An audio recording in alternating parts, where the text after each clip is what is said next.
Hello and welcome to the National Debate. I'm Madhav Das Gopalakrishnan. Viewers, President Donald Trump may have kick-started a war in the Middle East to obliterate Iran's top leadership, but did he expect such a response?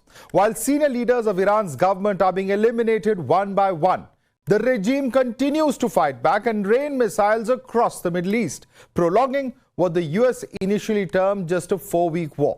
The Pentagon now wants $200 billion to fund the war, but it's becoming clearer by the day that the world is going to pay a very heavy price. Global trade has crippled, the energy infrastructure has been targeted, and crude oil and gas exports across the world have been affected. For the moment, India is relatively well stocked thanks to the diplomatic channels opened up with Iran. But for how long? And how much longer will this war continue before either side realize the detrimental impact it has on the world order? Let's quickly introduce our guest. Joining us with us is Sushant Sareen, Senior Fellow of ORF. We have Abhijit Iyer Mitra, Senior Fellow of the IPCS. Also with us is Matt Klink, Republican strategist. Angie Wong is Miami GOP Committee woman. We have with us Stav Cohen, IDF Special Forces Reservist. Ina Tanjan is a Senior Fellow at the Tahe Institute and Chairman of Asia Narratives. We also have Ali Rizk, writer and analyst, and Dr. Zoreh Kharamzi is the Assistant Professor of American Studies at the University of Tehran. I'd like to thank all of you for joining us, ladies and gentlemen. But let's quickly take you through what really we're looking at in terms of the cost of the war. Let's quickly look at the first set of information that we're debating. And this is really the most important point. On the very first day, $779 million was spent. In the first week, $12.7 billion was spent. And now we're looking at the third week where Pentagon wants $200 billion from the White House. No timeline being fixed, but this is the amount that is being sought. What are we also looking at in terms of the cost of the war and its impact on various countries? In terms of Israel, the first 48 hours saw $1.45 billion spent. The first week saw $2.93 billion of economic loss and also the military cost of $725 million per day.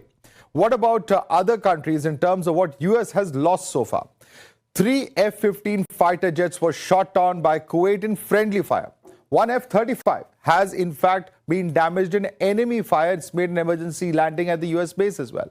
A KC-135 Stratotanker refueling aircraft has crashed in Iraq.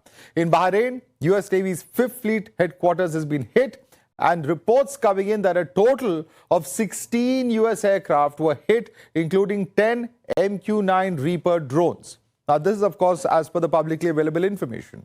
But what really has we seen as far as Iran is concerned and the impact it's having militarily on the supplies of equipment as far as US is concerned? There are concerns over stockpiles of long-range missiles. Air defense interceptors running low is another concern that we are told. Production delays and rapid arsenal turnover is another challenge. Rift between Trump government and defense contractors is another aspect that's been reported. Rising demand between US-made weapons from different allies and a budgetary strain. While in 2025 it was $850 billion, in 2026 $900 billion, and the 2027 projection is a $1.5 trillion. US dollars. The missile defense system from South Korea was relocated to the Middle East recently, and that, of course, is also a very important question. What about Iran, which has been raining missiles and drones on Israel? Now, we've been told that there's been Israel's running low on ballistic missile interceptors. $827 million approved, $826 million, beg your pardon, approved for urgent defense procurement as well. So this is, of course, as far as the military situation is concerned. What are we looking at in terms of either side? Let's quickly open this up and take this across to our guests. Let me come across first to Angie Wong. Angie Wong, a question that many would have at this point of time is whether Iran has been able to make this into a longer war of attrition. The US would have thought of 4 weeks, but that's clearly not the case. The fact that in the third week, you're now asking for $200 billion means that it's going to be a long war, a war in which the world will have to pay the price economically. Well, we don't want to leave Iran just now where it's a complete mess. We do want to help restore it after the U.S. has striked it. So here's just to give you a comparison. The U.S. has spent so far $175 billion in Ukraine. and there was no U.S. soldiers there. So we've already spent that money. $200 billion from the Pentagon asking Congress, not the White House, but asking for Congress for that appropriations. It's actually not a big number. And we expect after Mitch McConnell last night, who was our former Senate leader, he said he would be okay with that. And as of other members Angie of Wong, the that Senate is 175 billion over 3 years. Here, this is 200 billion that you're asking within a span of 3 weeks. Surely there's a difference. No, a span of 3 weeks. We're not done yet. This operation doesn't end in 4 weeks. Maybe that phase one does, but there's going to have to be a redevelopment. There's going to be many, many things after the first initial 4 weeks that President Trump wants to be there. Now, you mentioned that. So essentially, as of yesterday, last night, senior members of Congress have said that they support this. There's a lot of U.S. politics tied into this that maybe an international audience may not understand. But essentially, this is politics. They're asking for this money tied to a larger spending bill. So we're going to put senators to the test to say, do you support our troops here? If you do, not only are you going to spend $200 billion here, we want another $1 trillion for other projects. So there's a lot of US politics tied into this. Let me quickly bring in Sushant. Sushant, do you agree with that analysis that this isn't a big deal? We've spent a lot of money in Ukraine as well. But the big question is, very clearly, the strategy appears to have gone a bit wrong. No one would have thought that it's going to extend to this longer period. 4 weeks was the time frame that Trump had set, and quite clearly, there are no signs of it abating within that frame of 4 weeks. Madhav, but that's the problem with all wars, isn't it? That you start a war with certain calculations, and it's not necessary that the war will proceed exactly according to your calculations, because the other side also gets to respond, or in other words, to vote. And even if the Americans were to decide that, okay, fine, we gave a 4-week window for this war, and now we are going to call it off, will the Iranians want to do it at this point in time? What's the incentive for them to do it at this point in time? Why should they not press whatever advantage they have, perceived advantage? I don't know if they have any real advantage in pursuing this conflict further. But what are the kind of demands they are going to make to stop the war? So one is that aspect of it. Second, when you enter into a war, you do make certain heroic assumptions about how the war will proceed, how the other side will respond.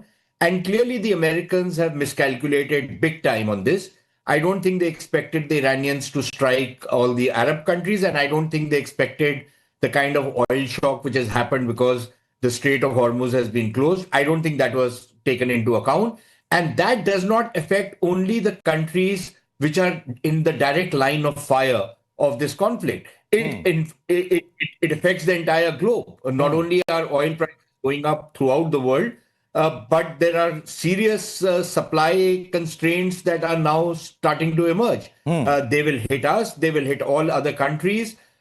Countries which are managing their financials reasonably well are suddenly going to see their budgets go completely out of sync because the price of oil has gone up to a point where it's unaffordable. And if you raise the prices too much, then you risk civic unrest in Absolutely. countries. Is that really the strategy? It's everything is, and to just calculate how much these guys are spending on the war, that's cold comfort to people like us because we're not involved in the war, and yet all of us will have to pay a very, very heavy price. That's the point. The whole world will be impacted by Sushant Sareen. But let me take that question across to Ali Rizk, who's a writer and analyst. Ali Rizk, the question is the entire strategy based upon making the world have to pay for it, in terms of the economic impact, for it to be felt before there is diplomatic pressure that is built on the US? And is that really going to work at the end of the day? We don't know. But is that really the strategy? Ali Rizk.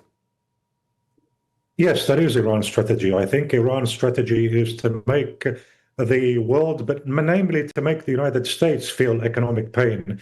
Remember that a lot of the Iranian firepower has been focused on American targets more than even on Israeli targets. Now, yesterday, Iran did launch a rather severe retaliation after its gas fields were targeted. But the fact that that Iran is focusing on the Strait of Hormuz and on Persian Gulf of Arab countries it shows they're trying to take advantage of this economic card, which they have, and they know how sensitive the American public is to the economic situation. And so basically, I think it's a way to influence Trump's decision-making and force him to end the war. Now, will it work? I think it's difficult to say. You have Israel, which is lobbying Trump in one direction, trying to tell Trump that you have an opportunity to go down in history as the president who defeated the Islamic Republic, which is an enemy of Iran, etc. Iran is counter-lobbying by saying that Trump will pay a very, very heavy price, not just in terms of American soldiers killed, but in terms of the general economic situation. It's difficult, again, to predict which way Trump will go. I think it's anybody's guess what course of action he'll take. Let me bring in Matt Link on that. Matt Link, this is a big question at the moment. The point is, U.S. has lost a lot of its infrastructure. The Fifth Fleet has been hit in Bahrain. About 16, aircraft, including 10 MQ-9 Reapers, have been hit. And F-35, which is supposed to be a stealth aircraft, was hit just yesterday. The point I'm just trying to make is that the costs for the United States are starting to build up. This $200 billion might just be the tip of the iceberg. And how long are we going to see this? Is there a possible off-ramp at all? Well, a couple observations here. One, it's like I woke up this morning to a completely different picture of the world. The U.S. is dominating this war. So the cost is relatively small, as your other host said, or your other guest said. $200 billion is pocket lint for America's military. Look, but a broader scale here. First, President Trump never said 4 weeks. The media has tried to box him into an exact time frame. He has never said that. Second, I would much rather be sitting where America is right now. I mean, look, the Iranian leadership, you could call that, we say, dead man walking. I would not want to be where they are. Their ballistic missiles have been degraded 85 to 90%. We're taking out their potential sites for nuclear weapons, and their ability to extend their terrorism abroad is radically decreased. So what you may say is America looking weak and is a loss.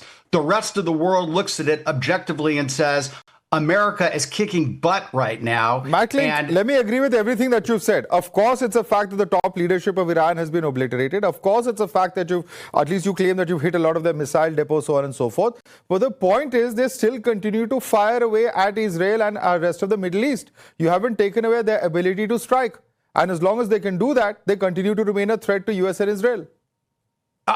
Agreed, which is all the more reason why we need to press the attack and end this thing once and for all. Iran has been a thorn in the world side since the mullahs and the radicals took power in the late 1970s. And it's Donald Trump is the only president, and I'm going to repeat that, the only American president who has actually done something about it. Other American presidents, Republican and Democrat, have used rhetoric that Iran is an existential threat. They're the world's largest sponsor of terror. No, blah, that blah, works blah. very well. That works very well for the domestic audience there in the United States. But the point is, the world is having to pay the price of this. And the point is that this is an aggression that began from the side of US and Israel. Why should the whole world have to pay for a war that you are fighting against Iran? Because you clearly have not thought this through. You clearly didn't think about the fuel that's going to have to come out of the Strait of Hormuz and the impact that's going to have on the global economy, including the United States.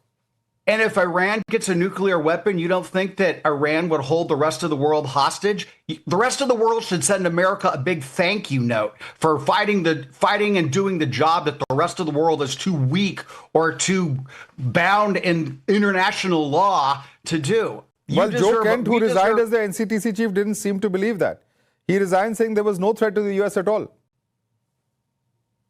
There was absolutely a threat to the U.S. And ultimately, the person who you quoted, whose name I didn't make out, he doesn't get a vote. Ultimately, it's Donald Trump as the commander in chief. All right. The world hasn't forgotten what happened in Iraq, but let me quickly bring in some of the other panelists as well. Dr. Zorek Haramzi, I want you to respond to that it was Iran's nuclear ambition that has actually costed this war. And the world should be thankful to the U.S. for actually attacking Iran. And it is a fact that whether it's civilian, whether it's military or other infrastructure, the point is that these attacks are having a huge impact on Iran, which for the moment may be able to hold fort, but when it will collapse, nobody knows. Actually, I'd like to refer back to Joe Kent's resignation, that he mentioned that there was no threat from Iran's side to the United States. And last March, also the national community of the United States released the report that the whole community having actually one conclusion, that Iran doesn't have the nuclear weapons, has no programs to get it, and no decision has been taken by the Iranian leaders to have any program of nuclear weapons.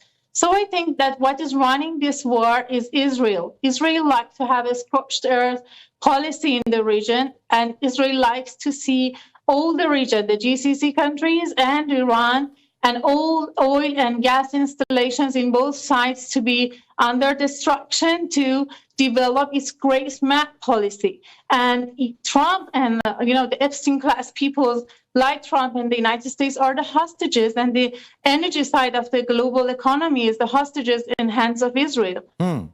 All right. Let me, in fact, bring in Stav Cohen on that note. Stav Cohen, is it Israel that's driving this entire war? Because the perception being seen by many is that somehow it's Israel that has forced US into a war that Israel wanted to fight. How do you respond to that charge? I would respond just as my colleagues here. Thank you. Or you're welcome. You're welcome for us doing the heavy lifting for you, sir, because Israel and the US are basically in the front lines against terrorism. Fortunately, many of the good people of India know terrorism, or unfortunately, they know terrorism all too well, and they're not falling for the trap of advocating for terrorism. I want to know, sir, I pose a question. What about my fellow colleague here just said that Iran doesn't have any intention of nuclear bombs. What about Midnight Hammer, when they have enough enriched uranium for 10 nuclear bombs? I want to know where those 430 kilograms of enriched uranium, sirs. And if I may, I don't think anyone is not intelligent enough to think that Iran is having any plan to take that enriched uranium for peace purposes, sir. Just this morning, my wife told me. Didn't work? The enriched uranium was not destroyed in Midnight Hammer? Say it again, sir? Are you saying that Midnight Hammer didn't achieve its goals? That enriched uranium there did not actually get destroyed in that mission? It achieved many goals, sir. If it would achieved all of them, we would never be where we are in the first place these days. This morning, my wife asked me to get some vegetables from down the street. It took me an hour and 15 minutes to get few tomatoes because I had 4 sirens with ballistic missiles from Iran. They still have enough enriched uranium for nuclear bombs. They still have thousands, if not tens of thousands, of ballistic missiles, and this is why they need to be eliminated one by one. So who's responsible for that? Iran or US and Israel? Who started this round of conflict? Sir, the conflict started 47 years ago when Iran chanted death to the great Satan, death to the small Satan. And when you have a terror regime that its main purpose, and it's not my words, it's their former president Ahmadinejad, ruled from 2005 to 2013, he said, we will convert the entire world into Islam. This is the Khilafah, sir. So if I may, to address this very important point to the former colleague here of mine, Khilafah, one Islamic global state ruled by Sharia law, 7th century mentality, brutal mentality, of course. It has no place in 2026. Let me quickly bring in Abhijit and then Inar as well. Abhijit, I want you to respond to this point being made by Stav Cohen, because when you talk about the war, when you talk about the economic cost of it, people are talking about saying thank you to us for actually taking out Iran's nuclear ambitions and weapons. But the point is that, yes, of course, terrorism is something that India too has faced. But look at what we're going to potentially face economically if there is a long drawn-out war. If our crude oil supplies dry out internationally, there's going to be a recipe for disaster as far as India and perhaps many, many other countries and economies are concerned. That's the point that somehow does not seem to be registering. Abhijit. Has Iran ever attacked India? Of course not. No. Then what exactly are we thanking anybody for? Just wait what until exactly murdered and Daniel. So you see, this is the problem. They want to pass on the costs of their war onto us. They have every right to do whatever they want.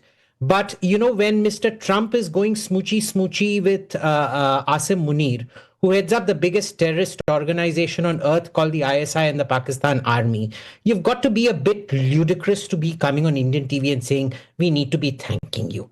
Really? This attack never thought through the consequences, the second and third order consequences of what was going to happen. They're trying to palm off their blunders onto us. We have to subsidize their blunders. by all means, go ahead. You have every right under UN and international law to do what you're doing to Iran, and Iran has every right to defend itself. It does not, however, have the right to attack the Gulf and endanger, 10 million Indians out there, which they are, and pass on the cost to us. Now, these people who seek free gratitude out here, they really need to, maybe go beg somewhere else for gratitude. Matt Link, you want to answer that, since that's the point you initially made? Yeah, absolutely. So, okay, I granted that India has not ever attacked Iran, but you also benefit from the United States blanket of security. You may not like it, and it may make your stomach turn. We don't have an American security. There's no American base here. They've never been allied to America. Which base are you talking about? No, we don't. You benefit from it. Your country has threatened us on at least 3 occasions. The last time round in 71, they literally sent an aircraft carrier against us. So please don't tell us we benefit from your security blanket. We don't. You absolutely benefit from our security blanket, and that's why you're buying our weapons. We realize you've got a messiah complex. We realize you have a severe messiah complex, but please spare us. Okay. Yeah, you're right. You're right.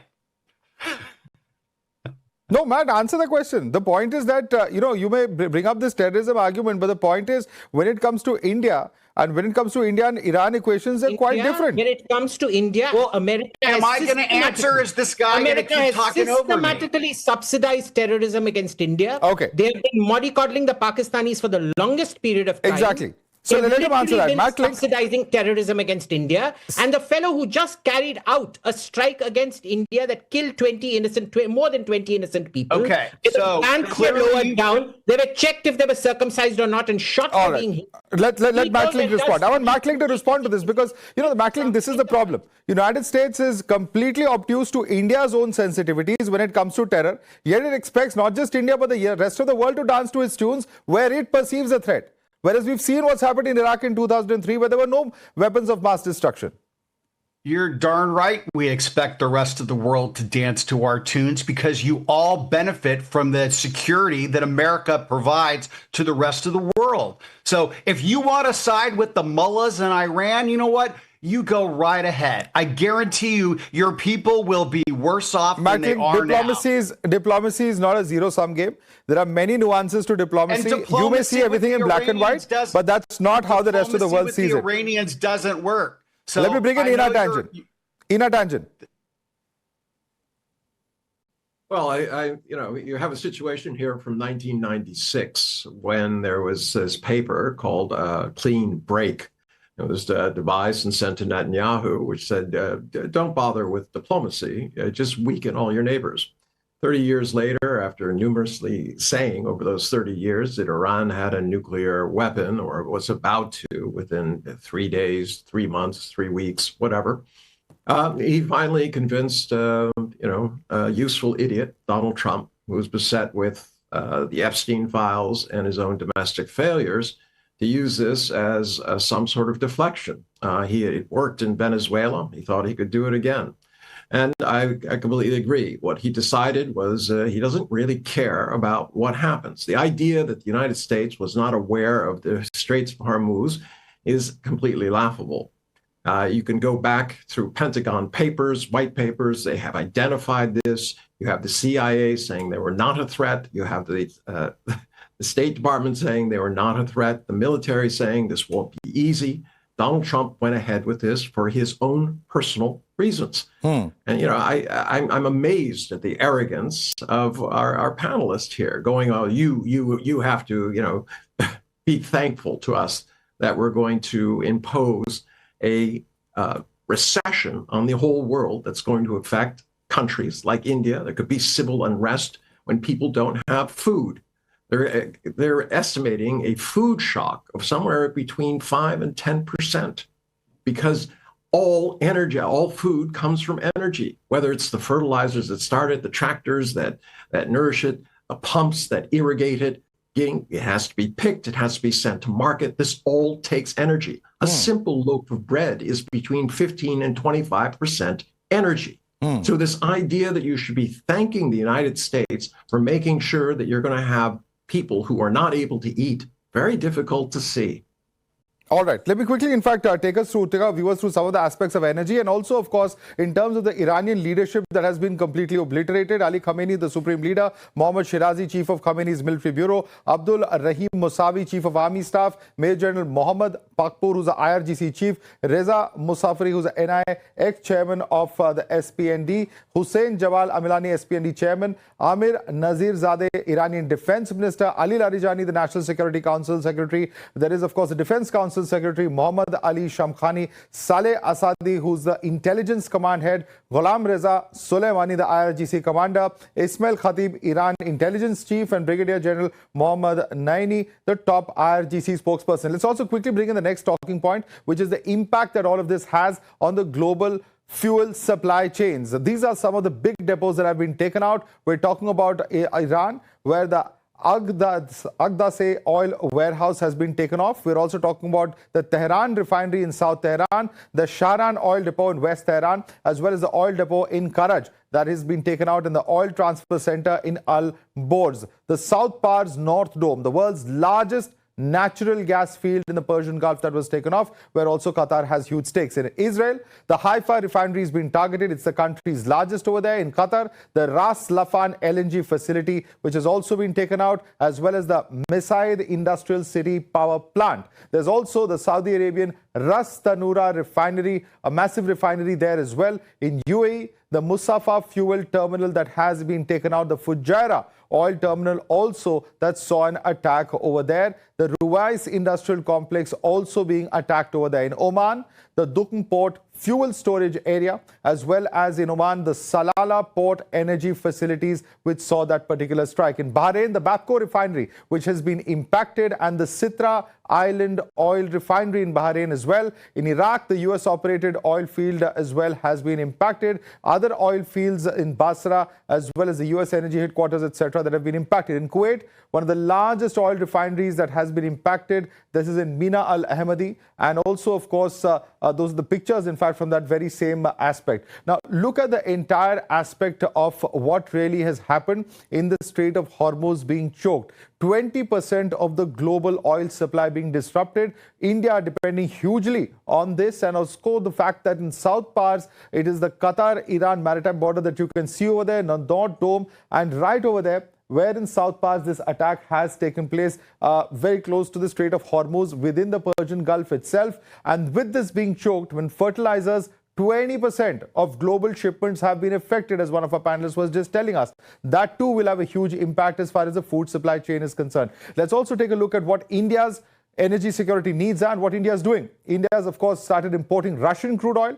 We also know that as far as India is concerned, we're sourcing LPG from US, Norway and Canada. At the same time, using diplomacy to free stranded ships in Hormuz. That's as well as that's something that we've seen, number of ships that have come out from the Strait of Hormuz, and India's crude reinforcements cargo at 46,000 metric tons of LPG. It's the vessel Shivalik. There's also the vessel Nanda Devi with another 46,000 metric tons of LPG. We're looking at 80,800 metric tons of Murban crude that's coming in from Jagladki as well. We believe there's one that's going to dock in at Mangalore port tomorrow as well. Let's quickly take this across to our guests joining us. And let me take this question right back to some of our panelists. The big question that, Sushant, we're looking at is that when it comes to our energy security, you know, this is going to any which ways have a huge impact as far as India's energy security is concerned. It was the US that actually told us to stop buying Iranian crude when I think it was 2011 or 2012, if I'm not mistaken,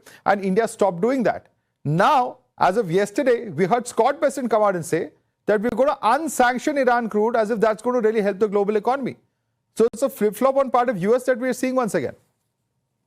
No, but Madhav, the only part of the Iranian crude that they are lifting the sanction on is the crude which is already on the high seas.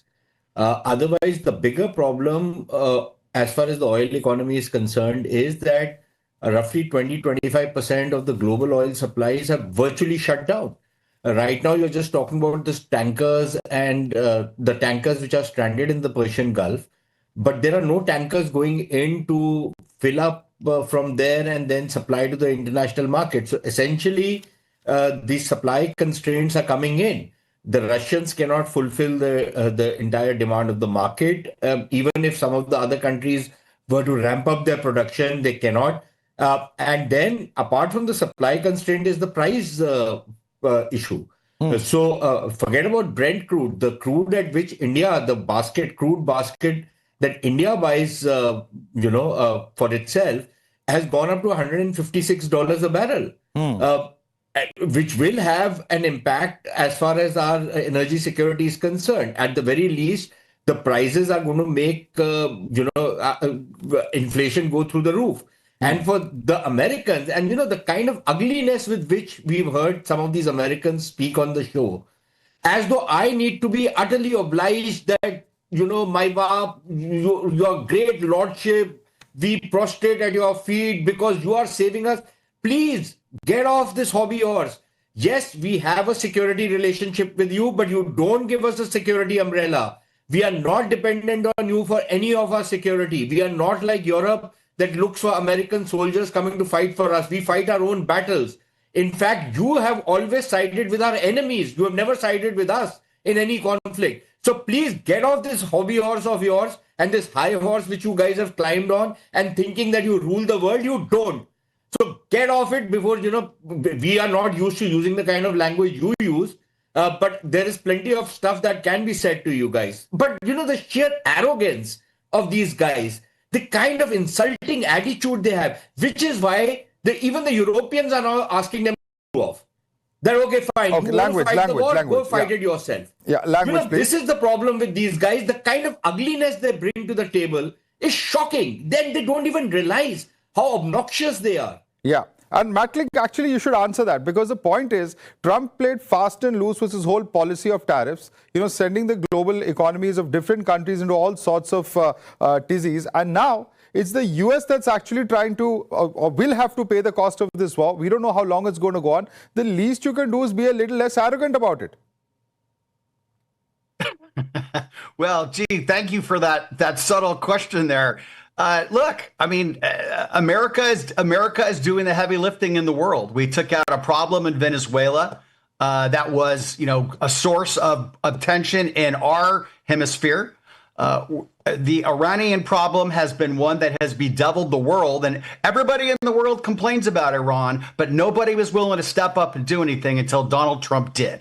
So, okay, so your oil prices are going to increase in the short term. I guarantee you that the degrading that's going on in Iran, the entire world will benefit in the long term. So you can scream all you want, but ultimately, when we're that's done... the hypocrisy, Matt Link. You may think that you've sorted your problems in Venezuela.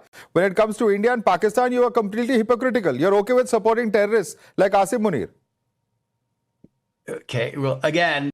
I will tell you, we can support both India and Pakistan. You may not like that. So then we can support both US and Iran. You may not like that. The same yardstick. You're right. You're absolutely right. So guess what?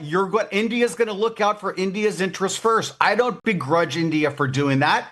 I understand. So stop telling people to be so gratitude, to have so much gratitude for the US. You're actually putting the world economy at peril right now.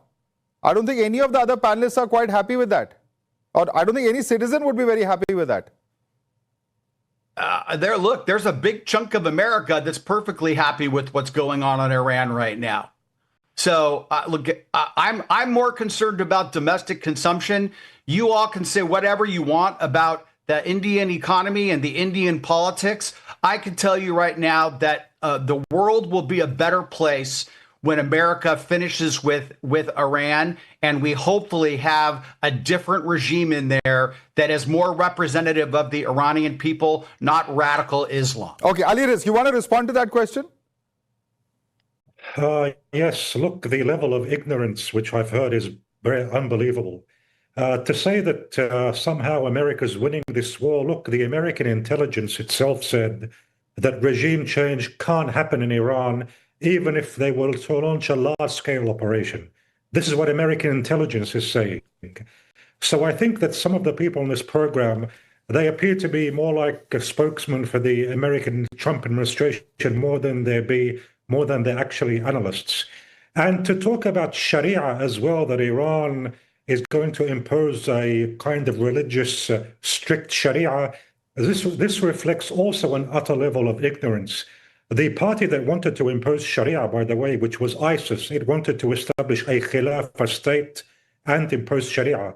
Guess who was the first party to wage war against ISIS? It was Iran, in Mosul, under General Qasim Soleimani. So I think you have to get the facts right. And I think that the biggest danger actually to world peace is the right-wing Zionism, which we're currently seeing in people like Ben Gvir and Smotrich, who make no secret of their desire to establish a greater Israel meaning to encompass large countries, large areas in the Middle East. This is what Iran, by the way, it's launched one war before, which was against Saddam Hussein. Actually, Saddam Hussein initiated that war. It wasn't Iran. This time as well, who started the war? Not Iran. It was Israel and the US. In the 12-day war, it was also Israel and the US. So to kind of get the facts mixed up and to say that, oh, Iran is the aggressor, that's simply not supported by the facts. I hate to say it. Okay. So please, if you Staff Cohen is nodding his head. I'm going to give Staff Cohen a chance to respond to that. Staff Cohen. I'm fascinated, sir, by how ignorant that person could be. I'm interested how many of my fellow colleagues here has ever faced a terrorist. Showing of hands, please show your hands if you've ever faced a terrorist. Show your hand if you've ever fought a terrorist. I've been fighting 12 years those lunatics, sir, all of the Iranian proxies across the Middle East. I think I know what I'm talking about as a lawyer and as a Special Forces reservist who's been fighting them 12 years, who's been injured myself. I buried friends in Mount Herzl in Jerusalem. I know what they're after, and it is after everything. Advocating for terrorism, I don't know what story you're telling yourself, sir, when you're going to sleep at night, but what Iran is doing right now is making us all suffering. We refuse to kneel to this blackmail posed by the Iranian regime, sir. And yes, it is almost an unbearable price that we need to pay right now. We Israelis, I told you I had 4 sirens this morning when I went to buy some tomatoes. You, the good people of India, your oil prices, everyone's oil prices are up, definitely. But if we won't pay that price today, sir, we will pay double tomorrow, next year, 5 years, and 10 years from now, because you just show your viewers, sir, the numbers of the war's costs. Those numbers will turn into war casualties, big time casualties, if we won't stop the Iranian regime from taking over the Middle East, sir. Okay. Let me bring in Dr. Zorek Haramzi on that. Dr. Zorek Haramzi, the point is also that the Iranian rial is already in free fall at over 1.4 million to the dollar. There's inflation of 40% even before the war. And now with the revenue generating assets, including the oil refineries which have been attacked, what really is the future for the Iranian economy even once the war ends? And how long will the regime hold out in such a situation? Actually, we are fighting for the survival and a self-defense legitimate position. And thanks God, when I'm going to buy vegetables, there's no sirens here. Everything is running as always. And Iran is so huge country that in Israel, we have Israel and the United States are not able to destroy it. And what is running in the battleground is that Israel is Haifa, Tel Aviv have open skies by the Iranian hypersonic missiles. That is very much based on the indigenous technology, and Iran is ready for a very prolonged war. We are really determined. Every night, people are coming to the streets to indicate their support. However, they are suffering the economic terrorism of the United States, but they are supporting Iranians in the streets. Islamic Republic. And this is the battleground that is saying that the genocidal regime of Israel is not the winner. And the strategic defeat of the United States and Israel is the message that the Europeans and the Westerners absorbed it, and they are reluctant to step in because they have got the message and they understood that Israel and the United States are the bankrupt side of this war. All right. You want to respond to that, Staff, quickly? Please, yes, sir. Thank you very much. The Iranian people are being butchered by the tens of thousands in their own streets just for standing up against terrorism. Out of the NPT. Man, you're embarrassing yourself, please. If you want to advocate others. for terrorism, please, if you want to advocate for terrorism, Yeah, don't do you are it on the national centrocentric TV. ones. You think that everybody else is the Amalek to be destroyed. So you're not in the position to talk in this position. All right. Oh, I'm just one in by the one, right please. One by position, one. Let's not talk over each other. The one person who has been fighting terrorism, the very same amount, the one that you're advocating for, is definitely in a position to tell you that you're brainwashed and you're advocating for terrorism. Absolutely. Israel, and the IDF is the most moral army in the world. We have the lowest casualties in the world. Gaza, most crowded battlefield. Let's quickly. The most ridiculous joke we are hearing from a genocidal regime. Ratio casualties of 1 to 2, 1 to 1.5, 1 militant per 2 civilians. All right. Let me quickly. All right. Let me come in now. Let me bring in other panelists. Ina Tangent, I want you to come in on this, on the entire aspect of the conflict as well, and what China is really looking at, because this is a war that could very severely impact countries which are seen as producer countries such as China. Not just the inflationary impact, but also the cost of this war could be immense for many of these global economies, including that of China's. That's correct. China is very concerned about the global situation. Its own situation is not as bad as most countries.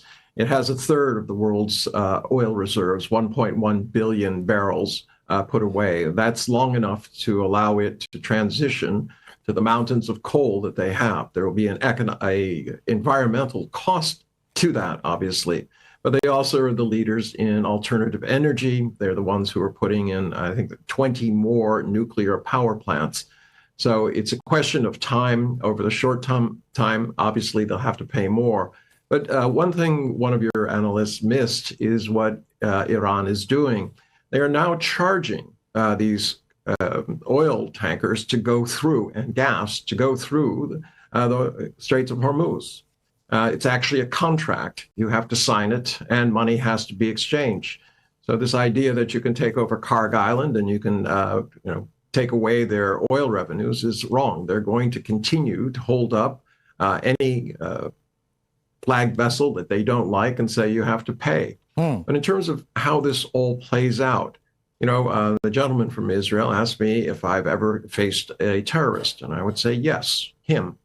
He is an IDF person. He has participated in a genocide in Gaza, and the U.S. is also implicated. That is an accessory before and after. Let's not start calling each other terrorists one by one. The fact is, you have 70,000 people who have died. You have innumerable, identifications of children being shot in the head, of families, women, children shot in cars. You can justify it all you want, but the fact is, you are the terrorist.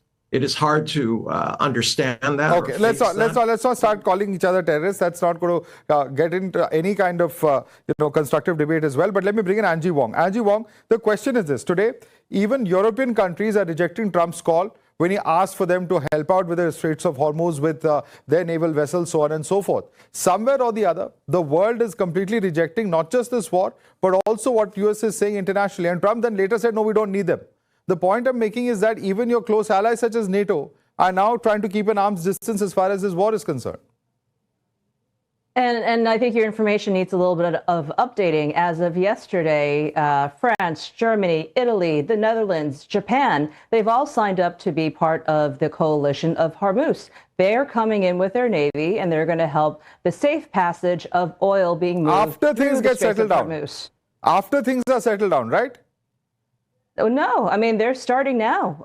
In fact, yesterday, the Prime Minister of Japan visited the White House, and she had committed, I don't know how many level of army, but she's going to be committing some level of military to go in and help out the Americans and the Israelis. So what are you telling us? There's going to be a naval armada that's going to sail through the Strait of Hormuz and is going to attack Iran. Is that what's going to happen?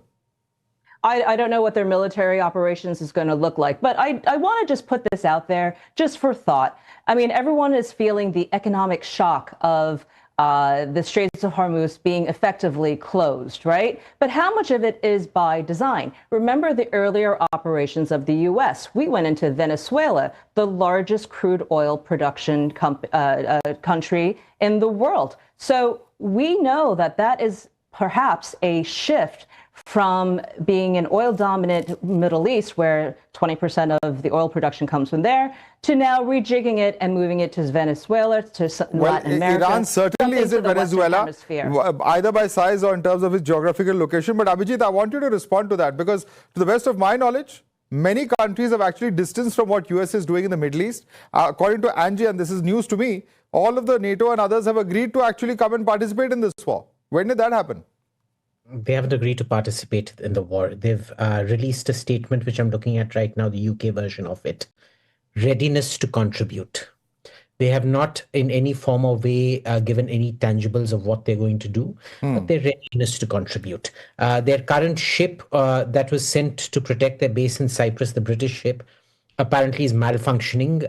It doesn't have a functioning missile defense system on it, so best of luck to that. A few things I think we need to get into. First of all, is this notion that Israel is committing genocide in Gaza. It is not. That was an act of self-defense, and it went in there very precisely to do after what happened on the 7th of October. And are we forgetting, on the 7th of October, 10 Indians were killed? One of those workers, you saw how that horrible Hamas fellow came and took a shovel and started trying to, after he was dead, castrated him and then tried to, knock his head off.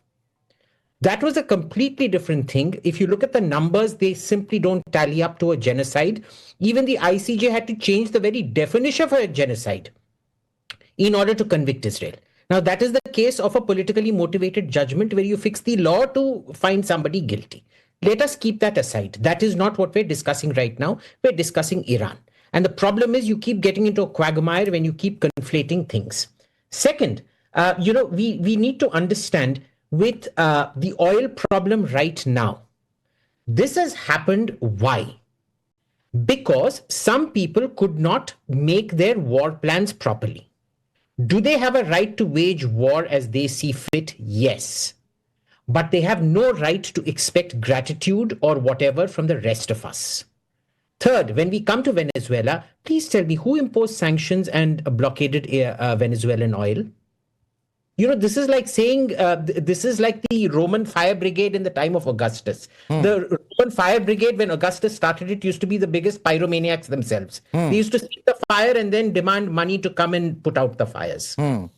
So you sanction Venezuela, you destroy its oil industry, and now you want, gratitude for the great benefits that we're getting from you lifting your own goddamn sanctions on Venezuela. Angie Wong, quick response. We're almost out of time. Angie Wong.